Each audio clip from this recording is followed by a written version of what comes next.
Okay, hi there, Jonno. I'm here with Jonno Proudfoot. Jonno Proudfoot is well known from my perspective for uh, co-founding the Realmeal revolution. And please correct me if I'm wrong here, Jonno. I would like you to give yourself a little bit of a CV now, and you can make it the short one or the long one. But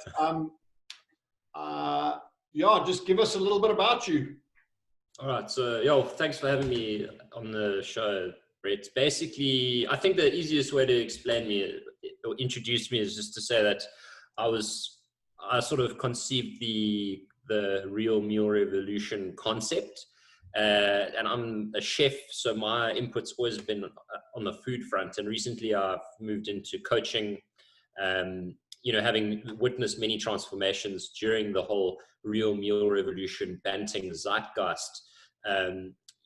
Basically moved into coaching and helping people transform their lives by adapting better eating habits. So I'm the CEO of Realmeal Revolution, the company, and our main product is an online course/program. We say course because when we say program, people say, "Oh, I've been on your program for years," but they've actually never bought anything from us. They've just been following lists. So it's an online course that you can sign up to every month. And that's my main job. So I want to change the world by helping people eat better. One meal at a time. Exactly, yeah. So where is your, so as a chef, obviously you were trained at one of the schools, and then did you actually go into the chef industry? Yeah. So I trained at a restaurant, I trained at a culinary school in Cape Town called the Hearst campus. And then I went and I was placed at a restaurant called Ginger, which was, at the time, it was in the top 10 restaurants in the country. So, like whatever Michelin star would be in South Africa. And I worked there for 3 years, and I started my own business with the owners of the restaurant doing catering. But how I got into this, like my goal was always to use food to enhance the experience of certain situations. So I pitched a cooking show when I was younger to try and get 12 episodes where we could enhance a situation with different foods. So a sporting performance, a romantic date, potentially a recovery, and obviously that was really where it was, like trying to find the perfect food for the perfect situation. And so when I saw what Tim Noakes was doing, look, there's a long story behind that, but basically when I saw what Tim Noakes was doing and I saw my wife lose 20 kilograms following his way of eating, I actually pitched to him to do a cookbook based on his framework or his eating guidelines to kind of make the message that he was putting out, make it look really cool and sexy. So people didn't see it as like a sciencey diety thing, but they saw it as something that was an amazing thing to almost co-brand themselves with. I don't know if you remember, like, in 2014 and 15, when you walked into anyone's house, even if they had a cookbook stand that they'd had for like 10 years with nothing on it, they had like the red book in their kitchen. So it was something people felt like proud to have. And so that was where my influence came in. And I was very excited because it gave my recipes more value. Rather than just creating like a delicious meal, it was creating a delicious meal that can also have an impact on your health and your weight and how you feel. So, I mean, it is interesting you say that when people had the book on their shelves, it almost became like a badge that you wore, almost a virtue signaling where you're telling people, well, listen, I bent to you. So it's one of those things, one of the things I'm going to get into Greg Glassman and his interview with Tim Nana, but how do you know if someone does CrossFit? They'll tell you. Exactly, yeah. Like, and there are various schools around the country that I won't mention because I was at one of them, that it's the same sort of thing. So it is interesting how a cookbook can become a following and can become a brand, and it just shows how successful, firstly, the branding around that was, and also obviously you can brand it till you're blue in the face, but if it's not going to get results, it's not going to have the legs and the longevity. I mean, so it's amazing how that came about and it became a household name. Yeah, it's an incredible story of luck, to be honest. And I mean, it might be possible to recreate, but you would have to have a unique set of parameters in place. So, you know, Tim Noakes' career, for instance, has been 40 years long, maybe even longer. And so having punted the same advice for 30 years and then changed his tune, then waiting 3 years before the publication, there was 3 years of hype. You know, the chances of a scientist coming out, you know, having published many academic things, then coming out and publishing something so like perpendicular, you know, like so different to what he's published before, and that thing looking cool, and the advice working, and like the time of year. I also believe, by the way, that a large reason that the book was so successful is because it happened in Cape Town, which is like the food epicenter of South Africa, and the rest of the country takes its food lead from us. And the fact that Cape Times was owned and run by Iqbal Survey, who's anti-Noakes actually, and it was the same year as a general election, and so because of the general election, like the ANC and Zuma were in all the other newspapers all the time, and the only thing that sold papers for that whole year was Noakes' face on the front page. So if you go back and you look at the Cape Times in 2014, Noakes is on the front page like twice a week for a stretch of like 9 weeks. So it was just like, they were trying to have bad publicity for it. It was like whatever. Like even if someone said something else about Noakes, they were like, you know, Noakes claim or whatever. No, it was like he was just like clickbait. So anyway, you know, it was this perfect storm, and so I think it's going to be impossible to replicate for many reasons. But it was an absolute zeitgeist. Like at the time, you couldn't escape it. Like you said, MBA went to Bishops. I know that's what you were going to say. I banned. And I trade Bitcoin, and then I crossed it. You got all five. Like. Well, yeah, I mean, so it is fascinating because obviously we had a lot of the books here. We sold them.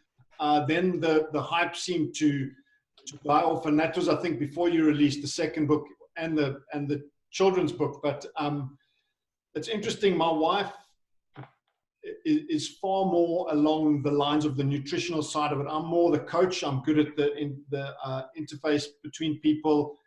She's very good. We've had a child who's been a picky eater. So my wife does a lot of picky eating specifically for kids between the age of 5 and 15. And wow. Just the books that she's read to get our kids to eat green stuff, and she's been phenomenal in the inventiveness, her research. And if you have a look at all of the books that are in our bookshelf, it's all about picky eating. There was a guy, Jerry Seinfeld's wife released a cookbook called Delicious. Well, I mean, talk about piggybacking on your famous husband. I mean, it's fantastic. Model, but she wrote a book called Deceptively Delicious, which is a very clever idea about, like, nowadays with my wife Vicky, she's also a chiropractor and has qualifications in nutrition, but to trick your kids into getting all of the lacquer things in. I mean, this morning we were making pumpkin pancakes for the kids with I don't know what flour we use nowadays, but it's a coconut flour or something like that.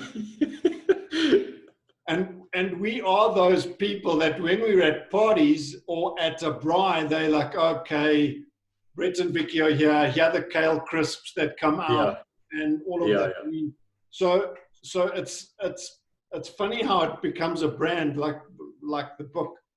Yeah, absolutely. It's like your own personal brand of eating. So you said your wife first had great results with it, and then you decided to partner with Tim. Yeah. So what happened was, you know, I left the catering industry. So I've been studying a degree in accounting for about 4 years while I was working full time, and I spent some time in marketing and then some time in finance, but basically for the food and wine industry.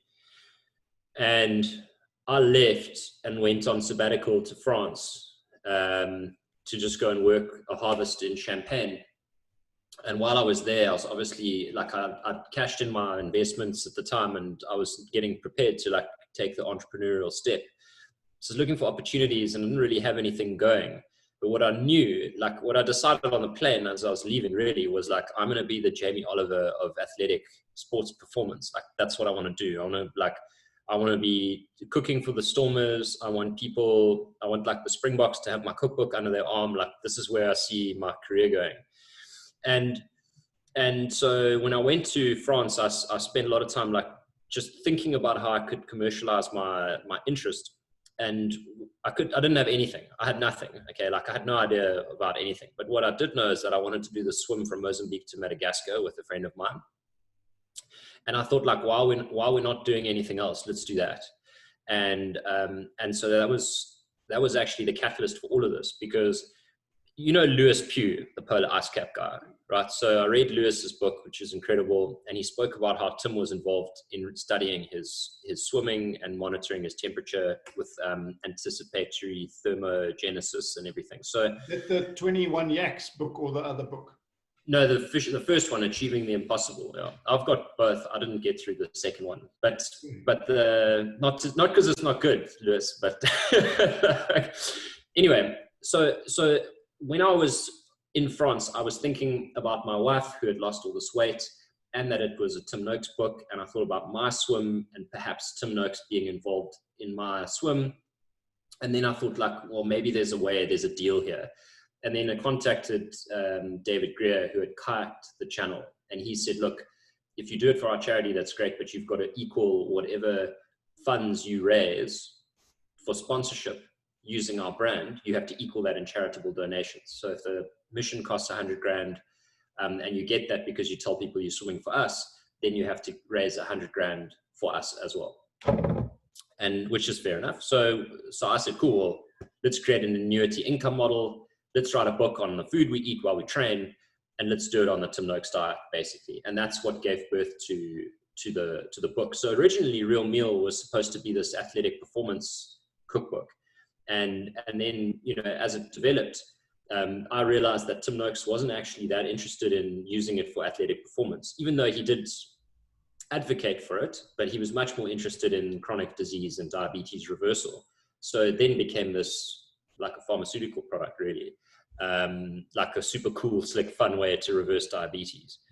And so anyway, we did the swim and we raised a ton of money. We raised like $1.5 million for Operation Smile. The publishers donated 5 rand for every copy sold. But it ended up, so inadvertently, I know that like Jake White gave a copy to Frans Steen, for instance, and he said, if you lose weight, you'll be the best rugby player in the world. So the Springbok at a time did have my book under his arm, but for different reasons. Classic. Yeah. So that's how it developed, John. Okay. Now, one thing I wanted to get into was some of the science behind it, and that was what fascinated me, is that there is a section in the beginning of the book where they go into the science, and then also just the typical South African response to this.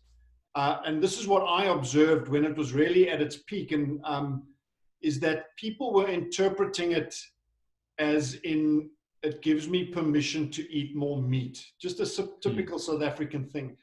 And I kept going back to the book, and I actually photostated this and made a product of it in our practice, because people were asking me things. It's before I then developed our own nutrition plan based on the real lists, which you'll be very proud to see. But thank you.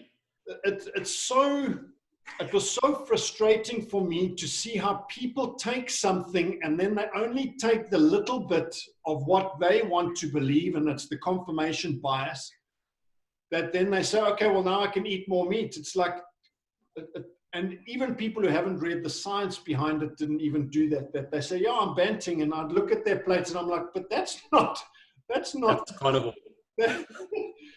Well, I mean, not even the paleo and all of that, but I mean, did you get a lot of feedback or backlash from that as well?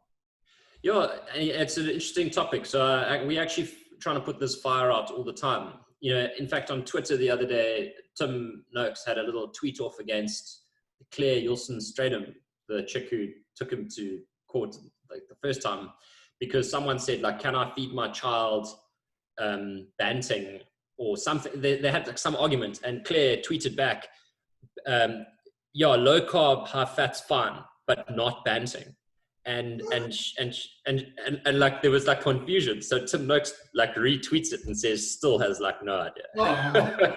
So the correction there for those listening is basically that the reason the diet is perceived as a high meat diet is for two main reasons. The one is, I think Tim was when he expresses himself, he likes to get raise eyebrows so that people talk and actually like spread his message. And so what he said on Carte Blanche was throw away the chop and eat the fat, and like to try to ram home the point that like fat is not the enemy. Yeah.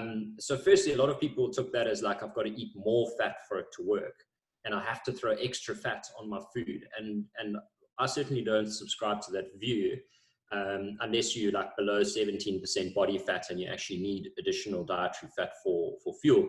But the main point there is that, and the second point around outside of Tim's narrative, which is kind of to get people seeing food differently, is that the cookbook itself was broken down into sections. Sorry, if you can hear kids screaming and you're watching this in 2021 or 23, this is in the middle of the pandemic. My kids are at home. And so the cookbook itself was broken up into sections, and we had like red meat, poultry, and seafood sections, and then a vegetable section. And there was an explanation somewhere in there that says, match your favorite meat dish with two of your favorite sides, you know. And if you did that, you would have a plate of vegetables with a portion of protein. And what people saw when they flipped through the book is like, oh, wow, like that's a meal, you know, 4 rump and sumac skewers with a squeeze of lime, like, and that is not a meal. so I think the cookbook like led people astray a little bit. The other 2 points on the cookbook are that people say banting is expensive, and sure, eating according to a gourmet cookbook is definitely expensive. You know, if you're eating gourmet food every night, that is expensive. But if you're eating according to the lists, then it's not. Like a boiled egg, you know, 2 boiled eggs and a slice of cheese, not expensive, you know. But if you're having like a chorizo and, you know, sauteed kale omelet with like 2 organic eggs, yeah, that's expensive. And then the other point about the diet, sorry, which it refers to the book as well, is that the diet is not the book. The diet is the lists. And that's really important, because if you look at the lists, the most important thing about the lists is actually what you're cutting out. So if you just cut crap out, you're going to be 1,000,000 times better. So before you even look at a meal tracker or anything like that, look at the red list and note that it's the red list, and don't eat anything off there, and your health will improve like overnight. Start there. Just start there. Yeah. And then, you know, then you've got all these fruits and vegetables, whether they're carby or not, and you've got all the green vegetables, and then you've got like this tiny section that says any protein you like, and then some healthy fats. And if you like mix all of those up, you're looking at a well-rounded, I won't say well-balanced, because balanced puts people into the like whole grain bread, rye, cracker, cottage cheese category. But you've got a well-rounded mixed color, mixed texture plate, which is really important. So the lists are the diet, not the recipes. Good. Now that's interesting. I remember also when we started on the recipes, it was like, wow, this is a very intense, very rich meal. But if it isn't balanced with 75% predominantly raw veg, it's not, like you say, a well-rounded meal. When we have a look, I just wanted to see, from an expense point of view, I remember Tim had a very major push towards getting the people in our country from a lower socioeconomic background to be eating more afval. You know, so talking about expense, everyone's like, well, banting's an expensive and it's not for the common people. And I remember him clearly, this must have been in one of the Cape Times articles, where he said he can, because I mean, it's clear. I've seen with something called the Indigo Index, where we rated it in 150 countries in the world.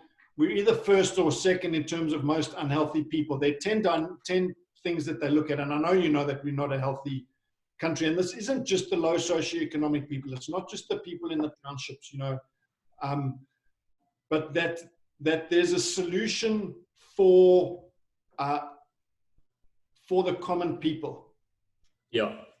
How, I mean, I remember when Ramaphosa first said that they can give us $500 billion to fix the mess that they're creating. Imagine just taking 1 billion rand and just educating the public. And I firmly believe that nutrition needs to be at the front of any shift from a lifestyle point of view. So, I mean, did that go any further than just in the newspapers? I mean, as they yeah, it's a very interesting topic, and this is where my career is going. So I'm glad you brought it up. Like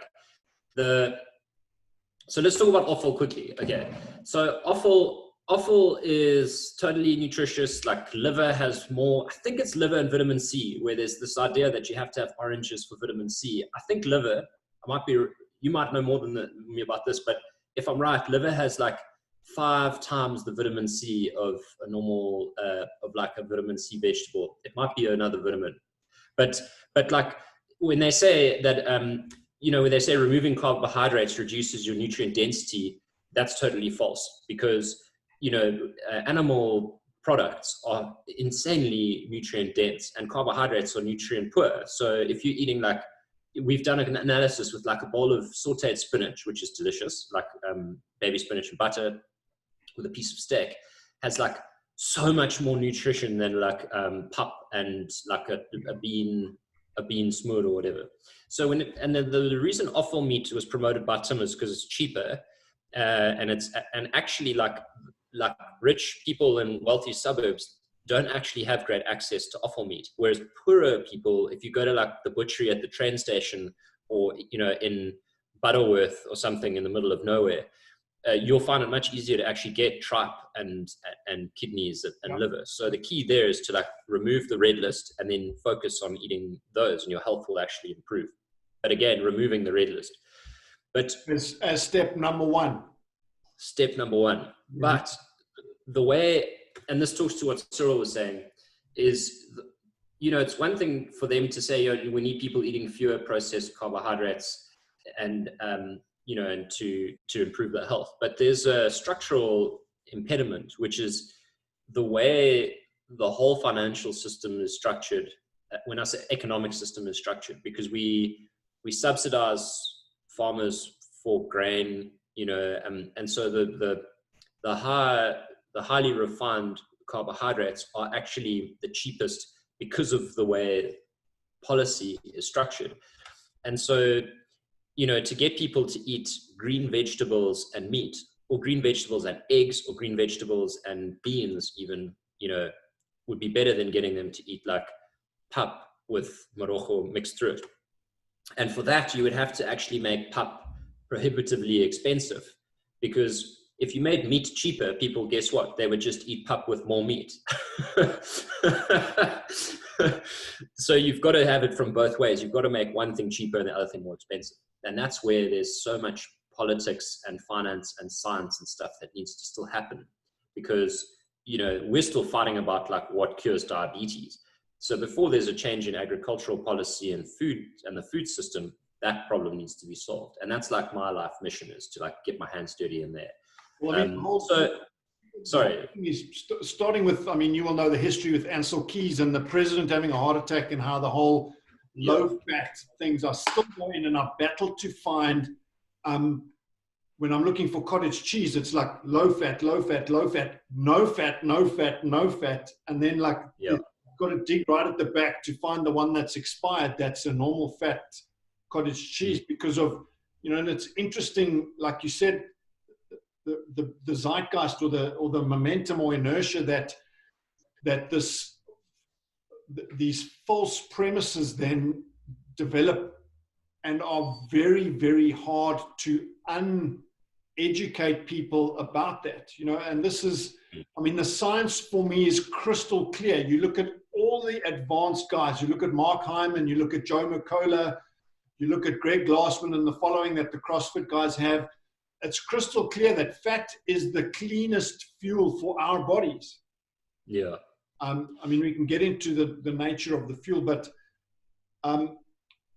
and how, like you say, worldwide, how the corn, maize industry is subsidized. So they are subsidizing disease. And you will know from Tim's court case and various other places that there are all sorts of contradictions from the powers that be. And when a margarine company, let me just make sure I don't call names here so I don't get into trouble as well, where the margarine companies are heading up the Heart Foundation, you've got to have a look at all of these contradictions and all of the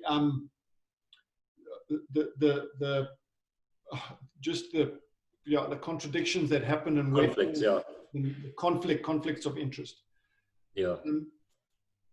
So but do you find that there is a change, not a change in the guard, but a change in people's attitude?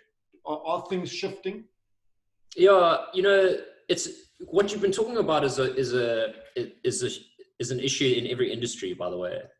Like if you just step outside of food and go into plastic, it's exactly the same. Like, I spent some time because I'm interested in the whole food cycle, and food packaging is a huge area where plastic comes from. Like if you go to Woolworths, they have the freshest food you can get and it lasts the longest, but it's at the cost of having it heavily packaged. And I think they know that as well. So I'm not like having a dig at them, but it is it's worthwhile considering that. But anyway, so I went into plastic and looked at it for a while, and plastic's the same. There's this society of like, whatever, bettering plastic in the world society. And it's basically headed up by all the big plastic giants, and they're supposed to be protecting the world from plastic, but all they're doing is back scratching each other going, hey guys, look at this.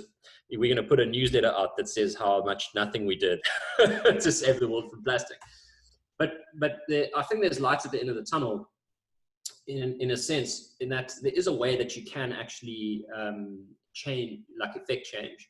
And so the two ways that where I've witnessed it, obviously the one is when Roosevelt changed the legislation around manufacturing automobiles in the Second World War. He just said, like, from this day, we will only manufacture weapons.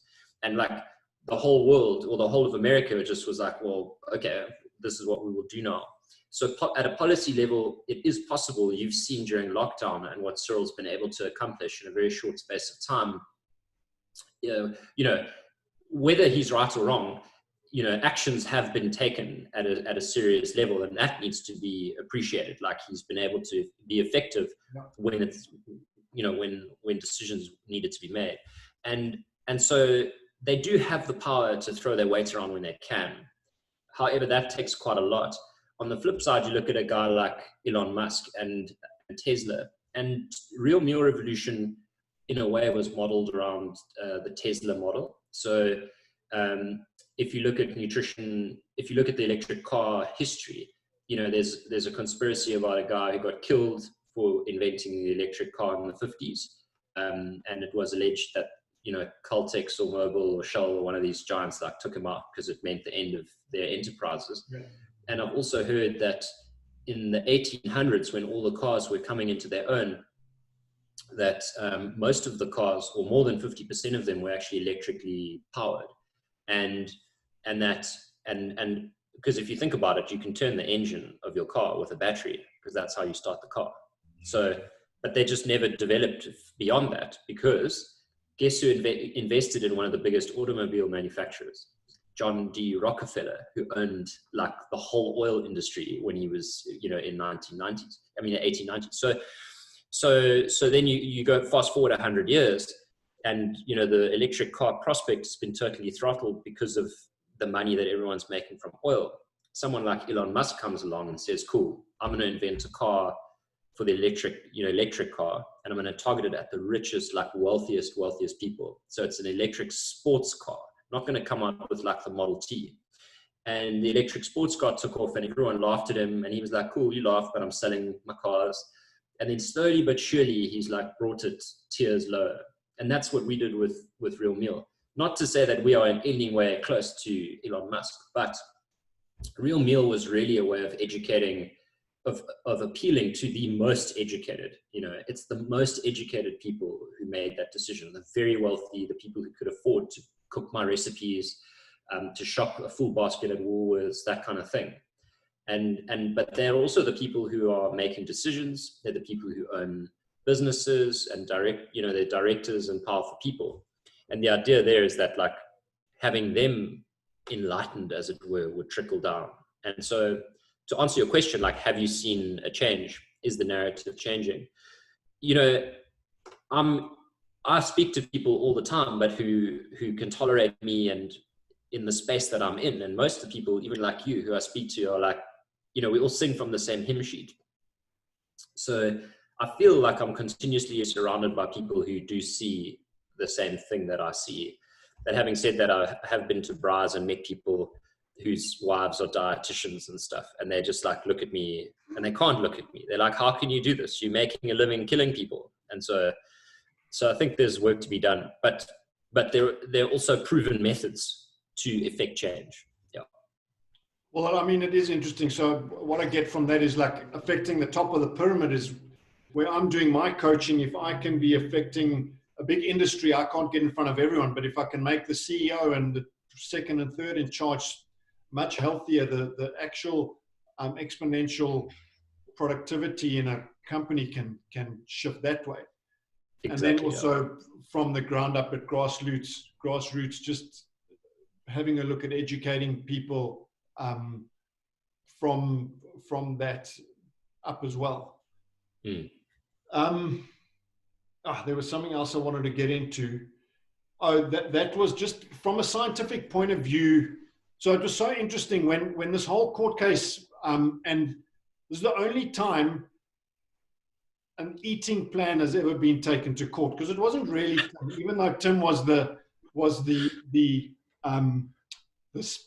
figurehead, it was a diet plan, a nutrition plan. I also don't like using the word diet, but it was a nutrition plan that was taken to court and came out trumps. It was even interesting for me to see that it was reported incorrectly. I mean, you will know that they had to then put an apology out because he was first said that he was found guilty. You remember that? And I remember that. You know, small little thing on the back page. Okay, we're gonna take that away and we apologize. I mean, it's crazy, but I'm on quite a few platforms, and it was fascinating to read Greg Glassman, who's the guy who started CrossFit, for anyone who doesn't know, sent his oaks out to report on the case. Joe Mercola, who's do you know who Joe Mercola is? Yeah. He also sent his oaks to the court case because this is the first time in the history that a nutrition plan was taken to court and came out with all sorts of scathing things about the industry and backstabbing and bribery and corruption. So it was fascinating for something that was happening on my doorstep to hear it going through all the other channels. Absolutely. You know, something else that Greg Glassman did, which this is so cool. So there's this Facebook group, Banting 7-Day Meal Plans, which, you know, they've got 2 million members. It's insane. And so one day, Facebook just deleted their group. And and like, you know, I'm sure it was an algorithm. I'm not a conspiracy. Yeah, like it might have been an algorithm, but it might have been someone saying like, shut these people down. And anyway, so the Facebook group goes down, and Greg Glassman picks up the phone to Facebook America, and he says, I'm taking every CrossFit profile off Instagram or Facebook. I'm shutting it down. We are leaving you. And like, that was enough to get like head office in America to speak to head office in South Africa and actually make a change. So they like instated the Facebook group that said it was permanently deleted, which is insane. I mean, I think Algorithm is the techie who works in the in the approvals department. That's his name. Yeah. Yeah. So, but yeah, Greg, he cares a lot, and I think he and Tim Noakes are going to do a lot of work together in the future. Actually, I mean, I watched that show a week ago or whatever, and one thing that, and I didn't know that Tim had started CrossFit. That was another interesting story. But what I love about the whole thing is, and as a chiropractor, first and foremost, I'm a functional chiropractor. I'm not a pain-based, symptom-based chiropractor. I'm a very neurologically based chiropractor. We can talk about that at some other time and what that means. But that an exercise industry puts nutrition at the base of everything as the foundation, which is never done by anyone in the exercise industry. I know Arnold Schwarzenegger has spoken hugely about how important his nutrition was, but it's phenomenal how a guy like that has got that vision, and also the fortitude to not try and blow his own whistle by saying exercise must come first. I mean, I remember Coke pumping a huge campaign about it's not sugar, it's lack of exercise. Yeah. I mean, yeah. No, I mean, to be honest, like if you imagine a perfect world, like sport events would be sponsored by you. The adverts would say, "Save your money," you know, like because no one saves enough, right? It would be like, save, have a healthy meal, and we can't actually brand this because the best food doesn't have a brand.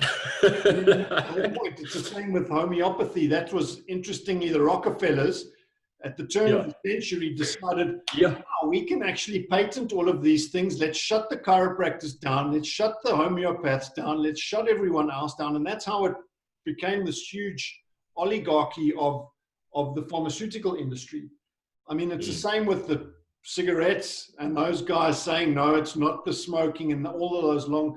I think the same court case or the same sort of thing, we see Mark Zuckerberg being in front of them and saying like, no, we didn't do anything wrong, and flipping getting away with changing the election policy in American government. Anyway, once again, it's getting heavily political here, but digress.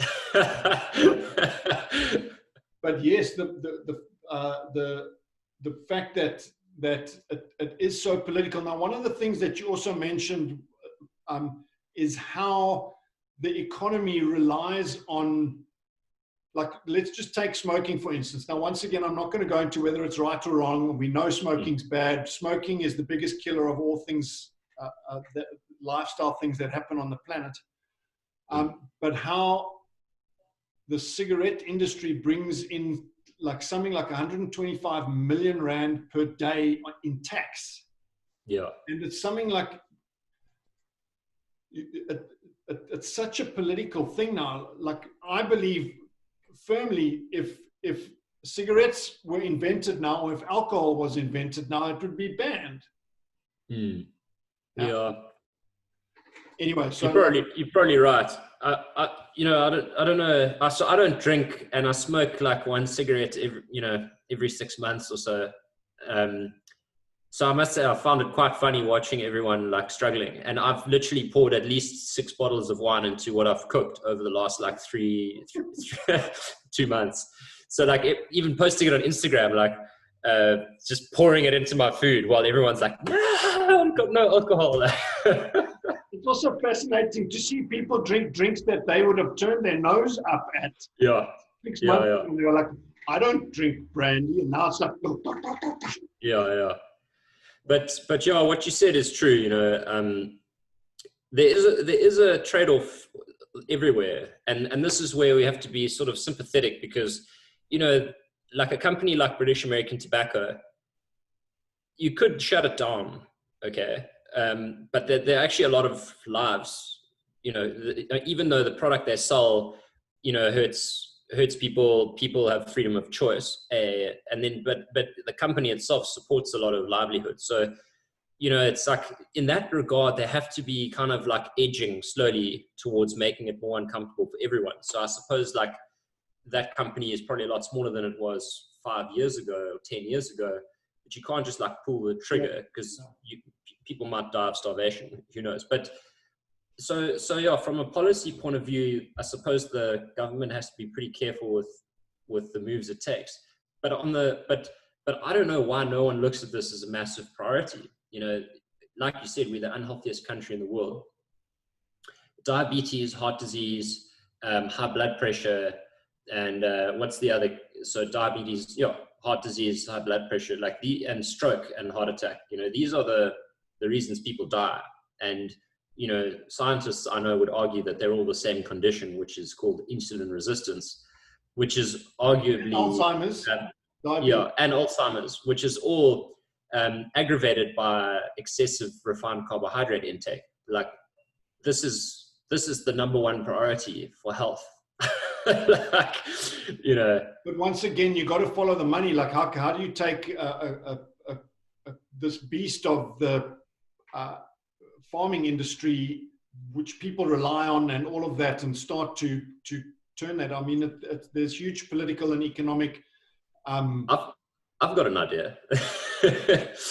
Like just the one idea, okay? So the vegan argument is again many, and listen, I'm like at heart I'm sort of half vegan anyway. So because I care about animals and I think that it is bad how we like screw the planet and stuff.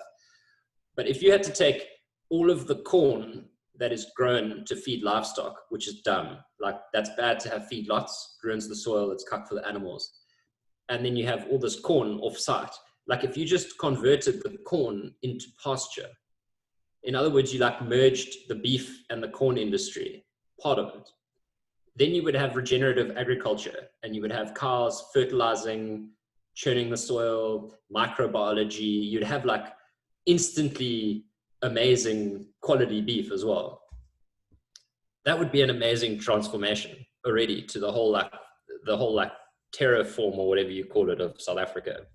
Anyway, that's just one idea. But I agree. I mean, if you have a look at when Michael Pollan did his Omnivore's Dilemma and he interviewed that one guy who's now been in like 10 different movies. Joel Salatin. That's it. Phenomenal. I mean, what a man. So yeah, I agree that could happen. At least there's I still think that there's some critical mass that's moving in that direction. How long it'll take, I don't know. Policy changes from the top down, I don't know.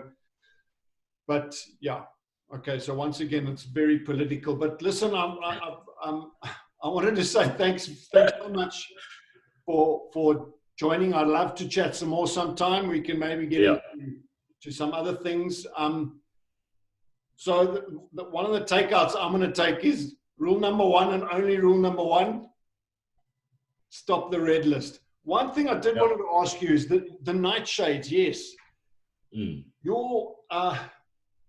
I'm actually going to stop recording because this is going into a very technical thing that I would be interested in. But anyway. All right. Well, then let me say thank you to everyone listening. And do you mind if I plug myself quickly? Please. Shameless self-promotion. If you're keen to find out more about banting and keto, go to realmealrevolution.com. And then to find out more about what I'm doing, follow me on Facebook at the Jonno Proudfoot. And I'll leave it at that. Jonno Proudfoot. Yeah, Proudfoot. Yeah, that's right. Thanks. Okay. Cheers. Awesome.